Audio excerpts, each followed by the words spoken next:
Welcome to the Lost River Legends Halloween episode. We are going to do something a little bit out of the norm for us, in our 3 episodes so far.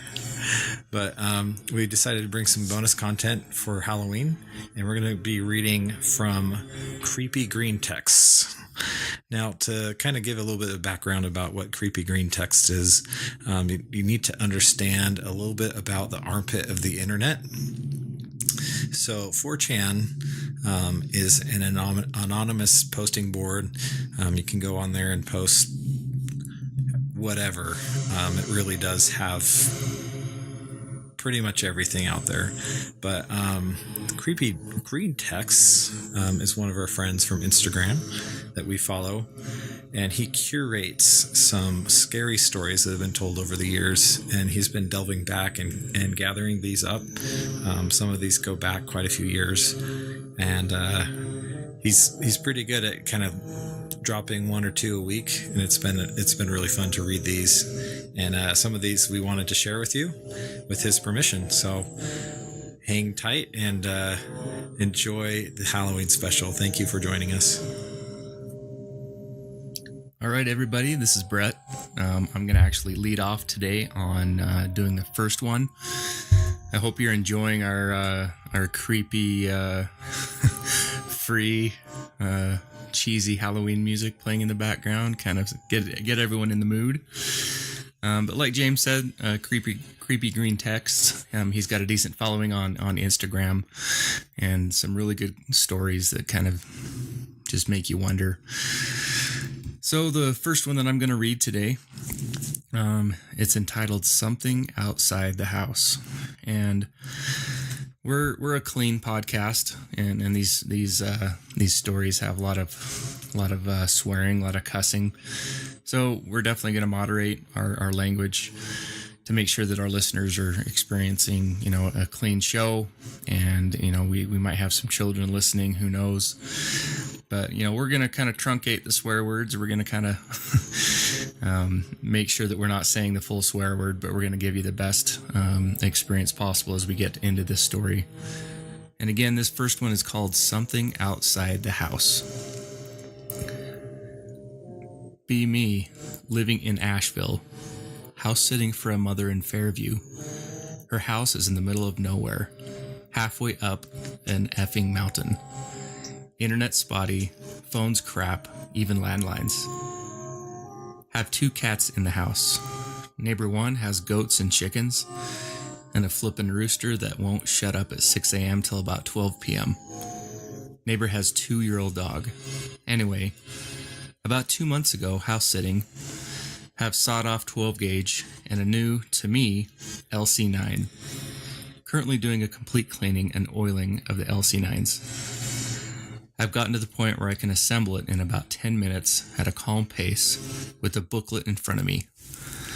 About 11 p.m., oiling the pistol in the downstairs living room, I hear a tap at the door. Door wall is a 3-panel glass thing. Middle glass panel is the door. Look up, assuming it's the neighbor who lost a chicken again. Nope. White skin, long flipping nails, black eyes, sharp teeth, short strands of hair, proportions all wrong for a human. We stare at each other for 5 seconds. It taps again in the window. Nope.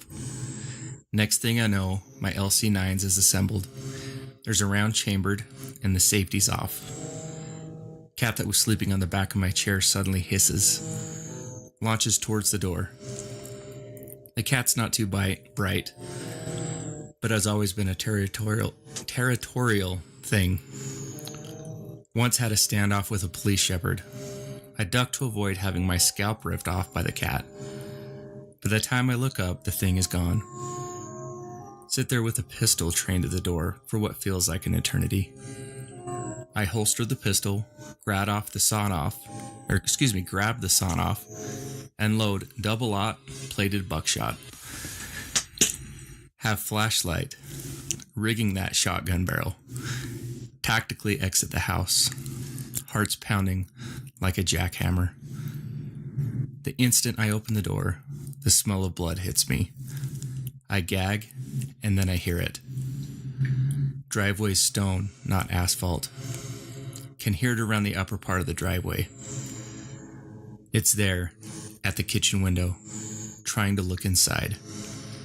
The crazy smell. About 20 feet away, 12 gauge, double-aught buck out of an 18.5-inch barrel, no choke, 20-inch spread at 30 feet, give or take. Brace shotgun, attempt to get a good bead on the freaking thing, with my heart still going faster than a freaking rabbit. Small corner of my brain notices that there's no small animal noises. Isn't from that thing. No dog, insect, or etc. No noise. Breathe, squeeze, close eyes at last second, cause LOL, night. Boom. That shotgun's loud. Not as loud as that monster, though. Freaking thing roars like a lion challenging a rival. Turn towards me. Nope, nope, nope. I drop the shotgun, pull pistol. It starts loping towards me, arms swinging by its sides. 7+ rounds of GHP in the gun. 7 rounds of FMJ in the second mag. Run through all 15 rounds. Freaking thing hasn't even slowed. Oh hell no. Grab shotgun, sprint back down the small hill into the lower living room. Slap every light on it on the way. Grab shot shell box of 9mm box. Flip couch, move it to the corner, get behind it, load shotgun, reload pistol, and spare mag. And I never sleep. Spend the rest of the night behind the couch. Never get out of the house. That's base. And if we're following the usual rules, make sure all the doors and windows are locked. And if you feel the need, line the salt of the sills and the door frames. Considering salt, I was operating under the assumption it was one of the moonshiners that live around here and I mistook it for something else. Speaking of which, why the F aren't they attacking all the time? 11 a.m. rolls around, decide to check out the damage to the property. First stop, outside the downstairs door. Nothing in the stones, but there's something in the small garden plot. A footprint. But it's not a human footprint. It looks like a cross between an ape and a raptor. Next stop, corner of the house. Found. 1 shot shell fired. 7 9mm brass fired. Okay, cool. Let's walk towards the front door. By some miracle, some of the pellets hit the house. None of the pellets hit the house. Not found. Any blood pools or splotches. Okay, so I must have missed it in my panic. Let's check behind the house for the obvious missing bullets. Behind the house is a big old stone wall. No mortar. Total of 3 by impact marks. 3 misses. Out of 17 9mm and however many double-aught buck pellets, only 3 confirmed misses. The neighbor strolls in about 2 p.m. Asked me if I heard anything around 12 p.m. last night. Yeah, it was just a bear who got too nosy. Really? Where's the body? I missed. Anon, which is anonymous. It wasn't no bear, was it? And it wasn't no human either, right? How did you know? Lucky guess. You'll find a package waiting for you at sundown tonight on your doorstep. I suggest that you use it. Sundown rolls around, wooden box on the doorstep. Open it up. Strange mixture. White ash mixed with salt. Coat every single bullet I had that night. I had a box of about 300 or so loose 9mm rounds. Slept in my bed the rest of the week with the shades drawn. Doors locked and barricaded. Pistol under my pillow. And shotgun next to me. Neighbor never mentions it to me again. Or to the mother. And that is the end of that first story. Kind of crazy. James, what do you think? I love that story. It just kind of gives enough information, but yet there's still like not a way to know if this happened or not. Right. But still fun, and just imagining that and imagining being there and unloading two magazines and a couple rounds of shotgun shells into something, and And that's the thing is, there's no way to confirm whether these things, these stories are real or not. I would assume just like any other, Bigfoot related story or paranormal related story, there's going to be a sense of truth to it. Right. And, but these things, they're submitted by anonymous people on 4chan, and then they're curated by this creepy green text guy. So who knows exactly what the truth is, but nonetheless, they're just fun stories, and again, like the sound or like the word says, the title, creepy green text, super creepy. Yeah, at the very least, they're entertaining and they're just fun. It's a fun way for me to kind of break apart my week, and on my lunch break or whatever. So I've got one that's titled "Lost Camping." A couple of years ago, I experienced something very odd while solo backpacking in the Headwaters Wilderness in northern Wisconsin. I have no effing clue what I experienced, and I'm not going to jump to conclusions. But whatever it was effed me up, and I haven't quite been the same since. Have some mild experience hiking, but never solo. Did a 7-day hike in the Sawtooth Mountains on the Superior Hiking Trail in Minnesota with 2 friends. Spent a week in the Black Hills, South Dakota, and another week in the Bighorn Mountains, Wyoming, doing day hikes. Hiking an 18-mile trail segment. Planned to take trail in 3 nights at a very leisurely pace. Told family members and workplace and my route, where I was beginning and ending, etc. Had a friend drop me off at the beginning of the trail. First day was extremely uneventful, but pleasant. Sundown in about an hour. Set up camp for the evening. Don't start a campfire. All the dead wood around is too damp to work with. Munching some dinner and looking at map.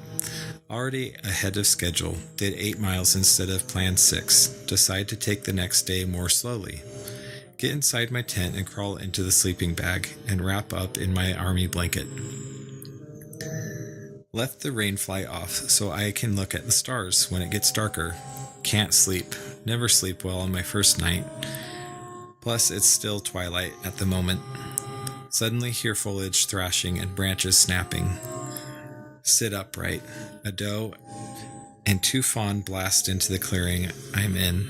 Pause for a second, mid-stride, and dart around my tent and continue into the woods. Notice it's absolutely silent. Save for the wind. Feel really uncomfortable. Grab my dad's old army knife and some bear spray out of my bag in case of spooks. Guess I dozed off because I woke up suddenly. It's extremely dark. Some clouds must have rolled in. Normal forest sounds had returned. Hear random animals and such. Stiff wind blowing in from the east. Something feels odd though, like there's electricity in the air before a storm. Prop myself up on my elbows and look around. Have pretty good night vision.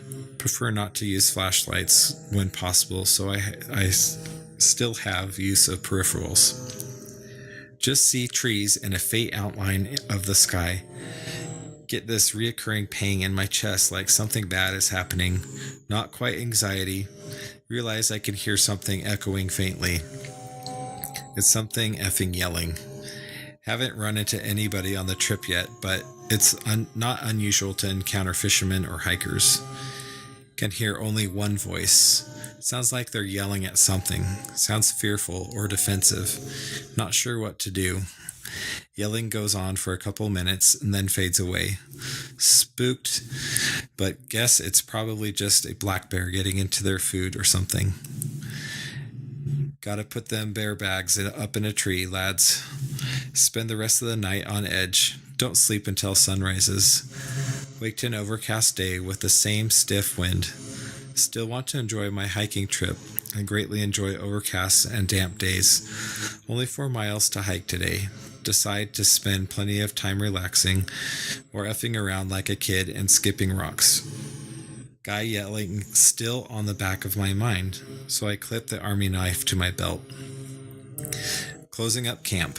While I'm headed down the trail, I reckon The direction I'm headed is where I heard the yelling from. Trail goes around a lake, then follows a little creek upstream for quite a while. Catch some crayfish out of the mouth of the creek for the hell of it. Let them pinch me and toss them back. Manage to catch a minnow with my bare hands. Try to give it to a crayfish, but it doesn't seem interested. Collect some keepsakes for the trip and kindling for the fire tonight. If it gets a little chilly, stuff like small agates and birch bark, dry grass. Get bored, continue on. Been walking for a while when I start to feel the same pang in my chest from last night. Go a little slower, trying to be more aware of my surroundings. Nothing seems unusual, but still feel on edge. Eventually reach some pretty thick trees and foliage, blocking out more sunlight. After about an hour of walking through the trees and feeling increasingly nervous, stuff gets weird. Notice that the path onward looks wrong. I should mention at this point that I don't have the best vision. Can't read street signs further than 50 feet, for example. The air ahead looks like it's shimmering. I think it's just my eyes messing with me, but as I continue, I realize it's a wall of mirage. The path about 300 feet away appears to be breathing, like light through water or a road on a hot day. This doesn't feel right in my gut at all. I don't want to run around like some pansy and don't want to continue. Despite all this, get compelling thought to investigate. Put my bag down and kind of awkwardly move forward. Think I'm noticing glimmering lights, like the setting sun off a lake or something. They're very sparse, but definitely not imagining anything.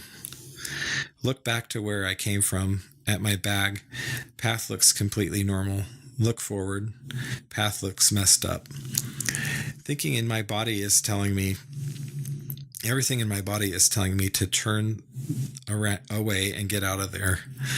Driven onward by this compelling idea to keep going, kind of like the feeling to look at somebody walking by or something about 50 feet away from the mirage when it gets really cold. I'm talking about seeing my breath and shivering. Hear this quiet, high-pitched whistle, like metal grinding, or a train braking distantly, although it's a very consistent tone. This isn't right. Why the heck did I do this? Turning back to where I came from, but the trail is just gone. I'm standing in the middle of the woods, up to my chest in ferns and bushes, surrounded by a light fog. Can't see more than 500 feet into the woods. This is completely messed up. Get frozen to the spot by fear, but adrenaline is kicking into high gear. Body is screaming at me to flee. Whistling sound is even louder. Feel like it's from behind me. Try moving, but it feels like I'm underwater or in a dream. Feel a terrifying presence immediately behind me. No matter which direction I turn, yell out of pure terror. This seems to break whatever was stopping me from running. Just take off like a bat out of heck. Tripping over logs and branches and rocks, but just tumble head over heels and keep bowling on in whatever direction I was headed. Realize I'm headed downhill. Can see the stream. Jump clean over it, but completely eat it on my landing and crash. Just get up and keep going. I don't remember what happened. I just remember running and running and running. I guess I blacked out eventually. I don't remember any sort of transition away from the fog or the darkness under the trees, but when I woke up, it was cloudless. My hiking boots were gone, and I was in a small field a good distance from the forest.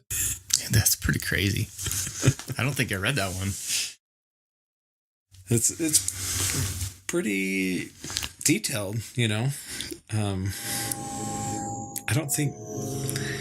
don't doubt that something happens to people when they get out into some of these far out reaches. Maybe it's something he ate. Maybe it's something in the air. Maybe it's actually Maybe it's something that happened, you know? Yeah. But it's fun. That's cool.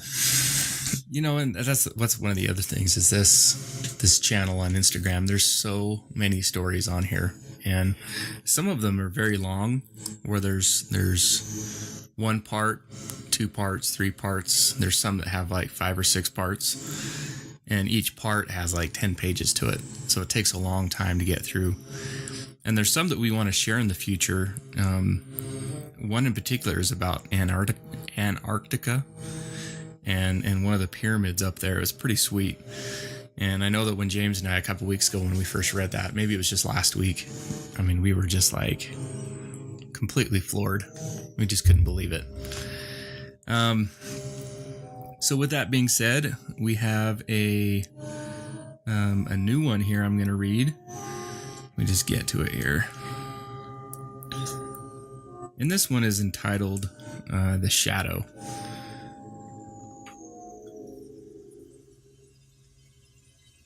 And with the title being The Shadow, it's kind of interesting because on the blog on our website, lostriverlegends.com, there's some stories that each of us share, that each James and I share about each other, that we've had, have experienced throughout our lives, that are kind of unexplained. And one of those stories for me was a shadow person that I remember very vividly. And anyway, so I will start. Early childhood, me and my mom sitting in my living room playing with my toys. Late morning, bright and sunny. I see something on the stairs. A completely dark shadow. Looks like a person, but slightly out of focus. From its position, it seems to be looking towards me. Ask Mom, "Did you see that man in black?" She doesn't know what I'm talking about.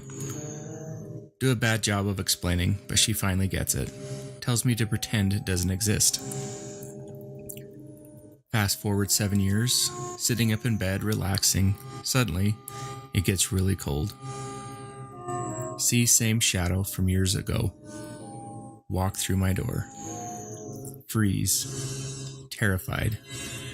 It knows I'm scared crapless. Starts to crawl up to the bed. I feel myself trying to scream, but nothing's coming out.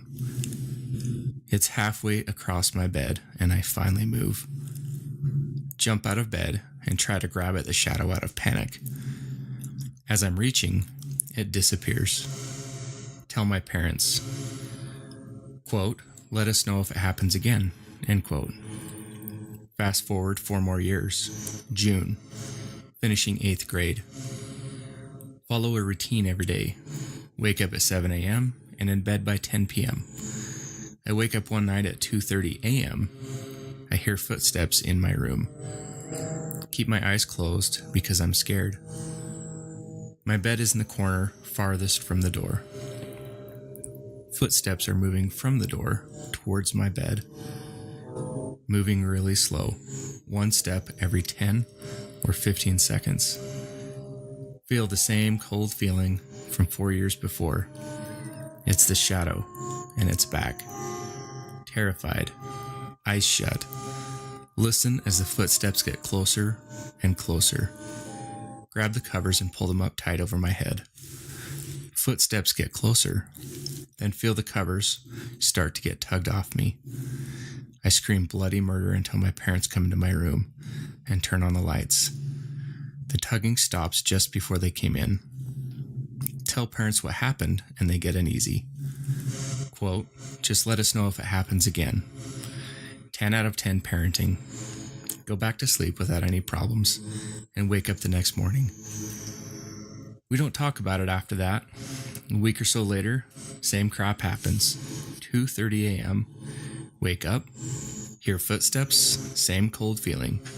Terrified. But for some reason decide this time I won't hide under the covers. Footsteps get all the way up to my bed. I feel the shadow's presence. Inches from my head. I feel it moving closer. Feel like it's trying to get into my head. All of a sudden, I feel my body warm up, feel strange, start shaking violently. I can't stop. I pass out, dream of blackness. Wake up the next day like normal. Hasn't happened again in a while. Don't know why, but hope it stays this way. Gave up on telling my parents about it because they don't listen.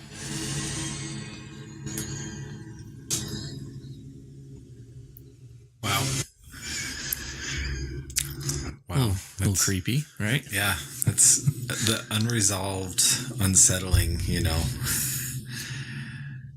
if anything, if I was like a Hollywood director, I'd be, or a writer.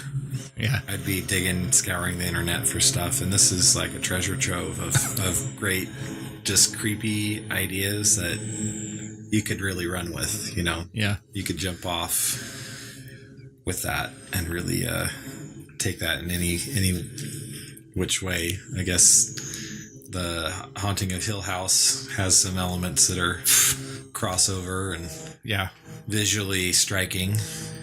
Yeah. That's kind of the latest and greatest for this year. Extremely messed up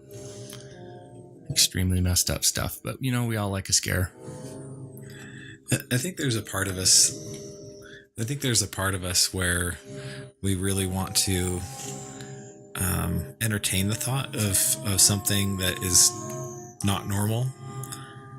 So I think that things that challenge the way that you maybe view the world, or that kind of are your unique one-off experience that you can't explain, kind of sets you up to be able to be more accepting of other things. Mm-hmm. Now, it's not a all or nothing to me. You know? It's kind of case by case, and you got to weigh it in the balance, just like everything else. Yeah. Well, these people that are submitting these stories that are being curated by this guy, I mean, even if they're being embellished a little bit, taking a little bit of creative license to kind of sell the story a little bit more, if part of it's true, it's like way disturbing that it's actually happening and that people are experiencing stuff like this. Right. Is way too creepy. I like to think that, if there's, 10% of what's on there, if 10% of that was true, it'd still be creepy. It'd still be pretty alarming. So yeah, definitely, if you're on Instagram, make sure you follow creepygreentexts and give him a shout out, comment, like his stuff. I think that he's got a big following. It's growing, and he's a really nice guy. So this is another one of my favorite creepy texts. But I'm going to actually only read part of it because it's pretty long, and it's more of a teaser to kind of just drop that in your, pull the pin and drop that in your camp, and you can pick up on it later. It's a 6-parter, so it's a big one, and I'm not going to kind of steal the thunder, but this is probably my favorite. And I don't know why. Maybe it's just the way it's told and the way that it finishes. So I'll let you be the judge. Let me start off by saying I hate role-playing threads on X. I guess this has to do with some of the 4chan stuff. The story is set over a period of 20 years. Be me, live in small rural area in Oklahoma between Tulsa and Bartlesville. County has been experiencing weird sighting of black triangles and cloaked people walking down rural roads, cows disappearing, and blood and organs being found in fields. Live on a ranch with livestock. B14. Chilling at house at night during the summer playing Super Nintendo. This was early 96, so N64 was not released yet. Game room was sunroom that overlooked the land, and in the distance, if it was clear, you could see the Tulsa skyline that was about 30 miles away. Get up to get an RC Cola. Walk into sunroom and see what looks like people by our pool on the bottom of the hill. Mind you, our house was built on a hill to overlook our land. Oh crap, my little brothers got out again and are trying to swim at night. Leave sunroom and proceed to go out to the back deck. Start walking down the stairs to the pool at the bottom of the hill. Notice these figures are small and skinnier than my brothers.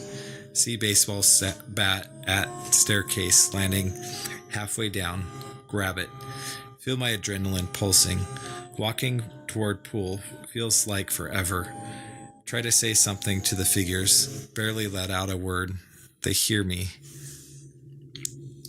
They turn around and stare at me. They have large eyes and gray skin. Start to hear static in my head. Feels odd. Start counting them. There are 4. Try to raise bat. My arms feel like they are jelly. Hearing what seems like distant whispers in my head. We are not here to hurt you unless you mess with us. Starting to feel like I am congested. Start slowly walking to 60 feet to the pool. Bat is raised, might be able to get a good swing in on them.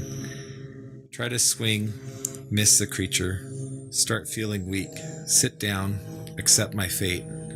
Hear footsteps on the concrete around the pool and hear the gate move. Look around. They are walking away. See the light from the TV in the sunroom. See one of my younger brothers in his pajamas lit up by the light from the TV. Sit there for a few minutes as I regain my strength.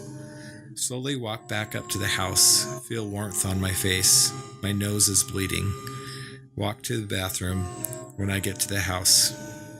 Washing my face off and contemplating on waking my dad and stepmother up. My younger brother walks up behind me, says, "You saw them too?" They have been coming around here for the last few months. That's why I draw the blinds when it is evening now. A few months back I was reading Hank the Cow Dog, and I looked up and saw one of them was staring at me from my window. I felt a loud buzzing in my head. Then it just disappeared. I look at him, and the dots of his odd behavior are adding up in my head. My brother continues to say, "They mostly walk around outside the windows and try to peek in the windows. They know we are here, but they are trying not to mess with us." Does Dad, and we will call her Sue, stepmom, know about this? No, I don't want to tell them. They think I am crazy. Well, let's keep this to ourselves. I go back to the sunroom and turn off the TV and run back to my room, freaked out. Lay in my bed all night until the sun rises. I am unable to sleep, listening for movement outside.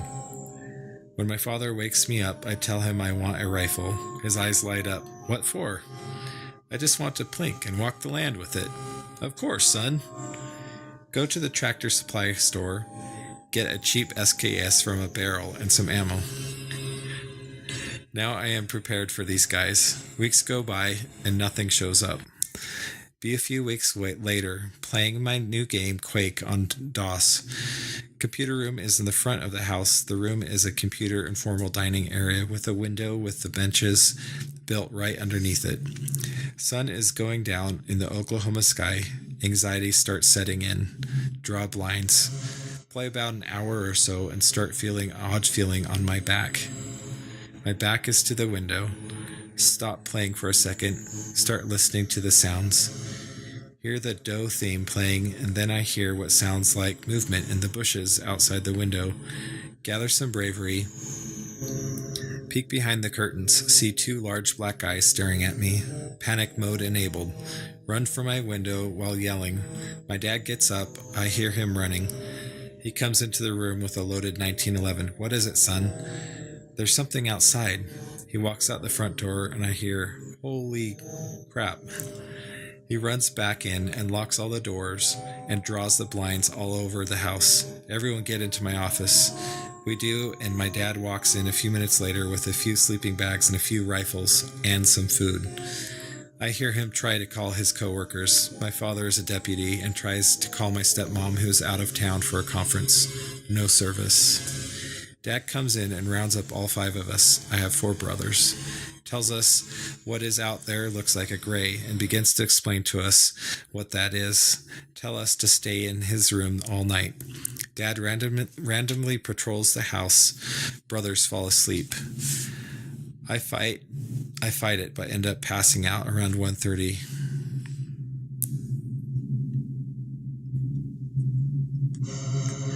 Wake up because I think that I hear knocking on the window. Look around to see all my family is asleep.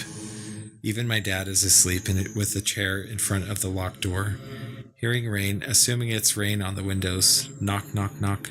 It's coming from the window. Look out to see nothing. Hear cans fall from the direction of the garage. Dad is alert. Locked and loaded, my brothers wake up crying. I forgot to lock the garage, my dad screams out. Dad hands me my SKS, tells me that he will lead. We slowly walk the length of the house to the garage. Hear movement in the garage. Sounds like cans are being thrown about. Dad reaches for the door handle and quietly unlocks the door. Here we go. Open the door, right as lightning flashes. Door swings open. Garage is lit up. The door is open. Dad turns on the lights. The wind blew the door open, and we're scattering cans around the garage. Whew. Go close the door, look outside, and see something run past the door about 100 feet away as another bolt of lightning flashes. Close the door and tell my dad. Start hearing a soft buzzing. Start hearing slamming on the garage door. Then I hear my brothers screaming from across the house. Dad and I run toward them as we lock both garage doors. Run to the office. Something is slamming on the window. Tell everyone get out. We all run toward the master bath and walk in the closet with all of our stuff. Banging goes on for another hour in various places throughout the outside of the house, doors, windows, and walls until all we hear is the rain and the distant thunder. About 5 a.m., Dad and I start turning on all the lights in the house and all we can outside, patrol the house, and wait until the sun rises. Sun rises, we peek outside, nothing is there. It's a dreary morning. We walk the perimeter of the house and see little footprints. My dad has a Polaroid cam, takes pictures, and prepare to cook breakfast. My brothers wake up scared. We reassure them and tell them it's okay. Dad, tell them not to tell Mom, that we will make sure the house is safe. Fear consumes the house for the next few weeks. Nothing happens. School begins and all is well. Fast forwards. B16. Working on the property and feeding the cows. Multiple cows are out in the pasture. About 10 a.m. in the morning, I walk towards the cows with my SKS slung on my back. I notice they are standing in a creek bed, mooing like they are lamenting something. Walk toward the creek bed where the cows are standing. Smells like a hospital and rotting flesh. See 3 cows mutilated and a calf fetus still with the umbilical cord attached floating in the creek. Run back to the John Deere Gator and call my dad on the walkie-talkie and tell him to call the sheriff and to come here. Flash forward an hour, deputies taking pictures and coroner looking confused. Hear a Crown Vic roll up and a few guys in slacks and button-up shirts walk out to identify themselves as Oklahoma Bureau of Investigation. Start their investigation. They get a call. They call a college vet to come pick up the bodies for investigation. They drive off with cattle bodies, and we go on our way. And that night, I have to stay up and patrol the property on an ATV and make sure nothing goes wrong, while my dad stays at home by the phone in case I call for help on the walkie. Be around 10 p.m., driving my ATV down a dirt road, hear a car rolling down the road. It's a all-black Crown Vic. As they drive by, I notice 2 men in all black in the front. They stare at me as I wave at them as I pass.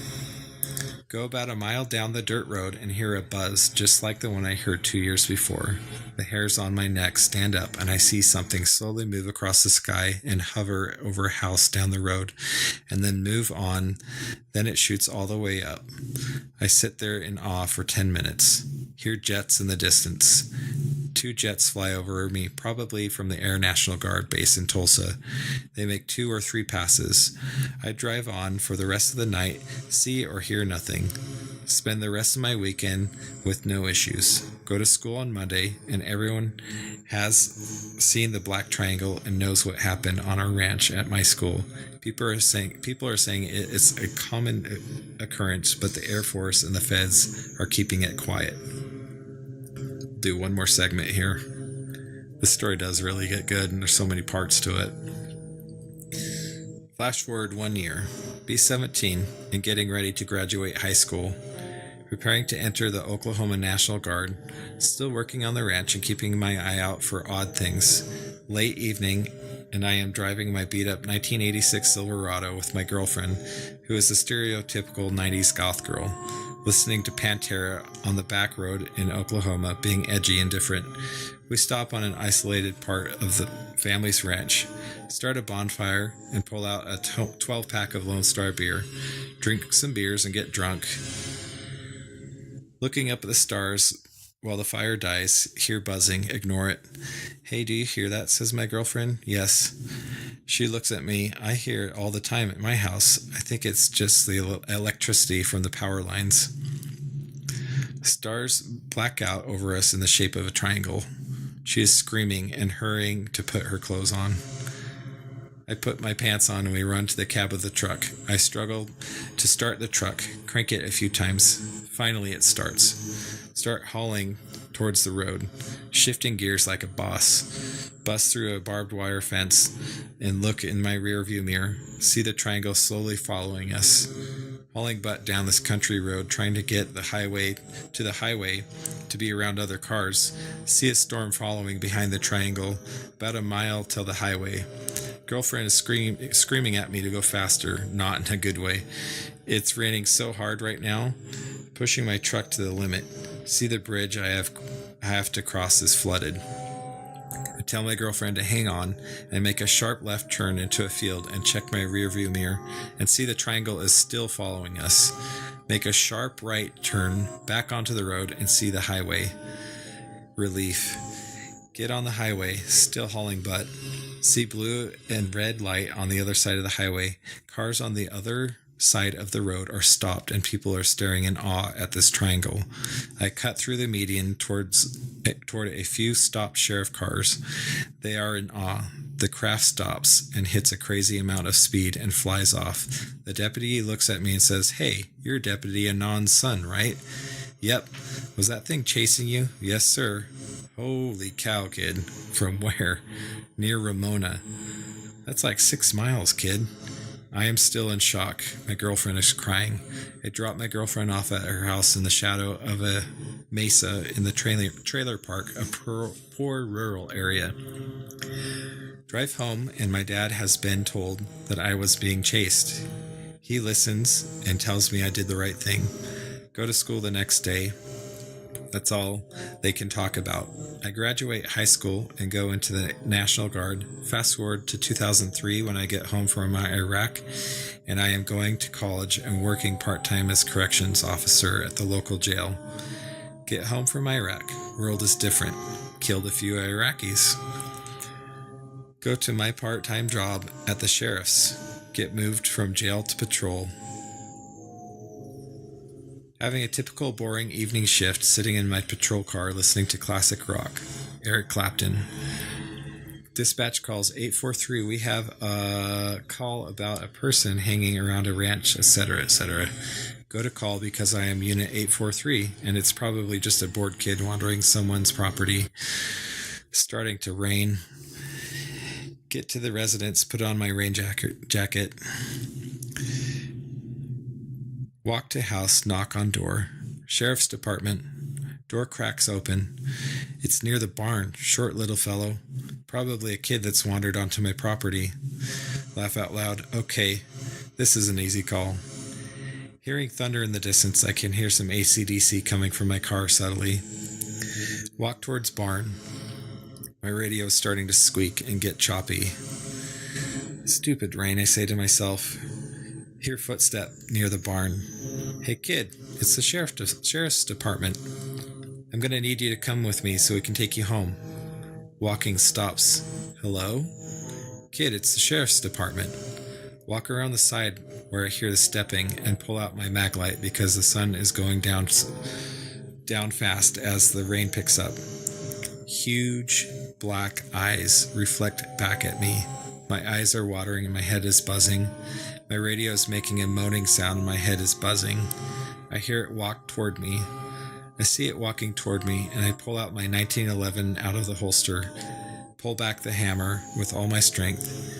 You missed with the stick, you're gonna miss with that, rings in my head. I put my head down, buzzing stops. I look up and nothing is there. Put the hammer back on my 1911, and my radio is back to normal chatter. 843, 843, we have reports of a large triangle near you. Call, are you okay? 843, I get on the radio. I am okay. Dispatch is going nuts. We called your number for the past 5 minutes. Hear like 5 patrol cars rolling down the road to my position with sirens and lights. Walk back to the house and tell the lady it's just a deer from the front. They look like kids. All my coworkers are worried as they turn around and drive back. 843, we have a civil disturbance at address. I am on it. Driving the 7 miles to my next call, I hear various radio calls about the sighting of a black triangle and a focus on my call. Get to the call, and it's a familiar place. It's where my girlfriend from high school lives with her parents. I knock on the door. I hear yelling. The door opens. It's her mom. Oh, hey, Anon. Someone put you Someone put you in a deputy outfit, or did they think you were sane enough to be a cop? Ma'am, I don't have time for this crap. She tells me my ex is having violent fits and outbursts, and I walk toward her room in the trailer and hear yelling and screaming.